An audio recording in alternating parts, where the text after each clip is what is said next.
Hello আসসালামু আলাইকুম। আজকের ভিডিওতে আমরা দেখাবো যে কিভাবে আমরা ফেসবুকের মধ্যে কিভাবে প্রফেশনাল মোড অন করব। আর ভিডিও শুরু করার আগে বলবো যারা আমাদের চ্যানেলটি সাবস্ক্রাইব করেন তারা তো সাবস্ক্রাইব করে রাখুন এবং ভিডিওটা সম্পূর্ণ দেখার অনুরোধ। তো চলুন শুরু করা যাক। তো প্রথমে আমরা চলে যাবো ফেসবুক লাইট অ্যাপসের মধ্যে, এখানে টাইপ করব। এখানে টাইপ করার পর আমাদের ফেসবুক ওপেন হয়ে গেছে। এখান থেকে আমরা এখানে টাইপ করব। এখান থেকে আমরা প্রোফাইলের উপর টাইপ করে দিব।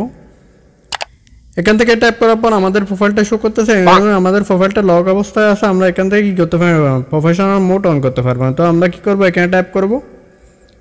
এখানে টাইপ করার পর দেখেন এখানে লেখা আছে টার্ন অন প্রফেশনাল মোড। এখানে কিন্তু কি আছে, প্রোফাইল লক, এটা এখানে বলতেছে। আমাদের কি করতে হবে, ফার্স্ট অফ অল আমাদের এই প্রোফাইলটা আনলক করতে হবে। তো আমরা কি করব, এখানে টাইপ করব। এখানে টাইপ করার পর আমরা এখানে টাইপ করব।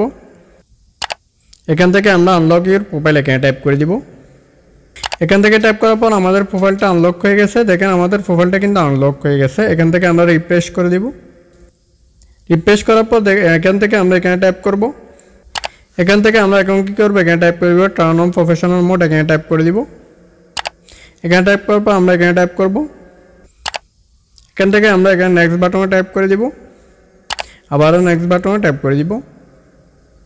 এখান থেকে আমরা পাবলিকের উপর টাইপ করব। এখান থেকে নেক্সট অপশনে টাইপ করে দিব।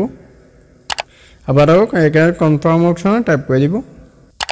এখান থেকে নেক্সট অপশন আবার টাইপ করব। আবার নেক্সট অপশনে টাইপ করে দিব।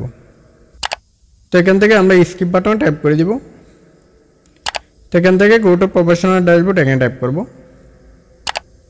তো দেখেন আমাদের প্রফেশনাল মোডটা অন হয়ে গেছে, এখানে শো করতেছে। আমরা ব্যাকে টাইপ করব। ব্যাকে টাইপ করার পর দেখেন এখানে আমাদের প্রফেশনাল মোড অন হয়ে গেছে। এখানে দেখেন এখানে আমাদের এখানে চলে আসছে। আমরা রিফ্রেশ করার পর এখানে turn on professional mode on হয়ে গেছে। তো এখানে এইভাবে কী করতে পারেন, আপনার প্রফেশনাল মোড অন করতে পারেন। তো আজকের ভিডিও পর্যন্ত। ভিডিও ভালো লাগলে অবশ্যই চ্যানেলটি সাবস্ক্রাইব করবেন। ধন্যবাদ।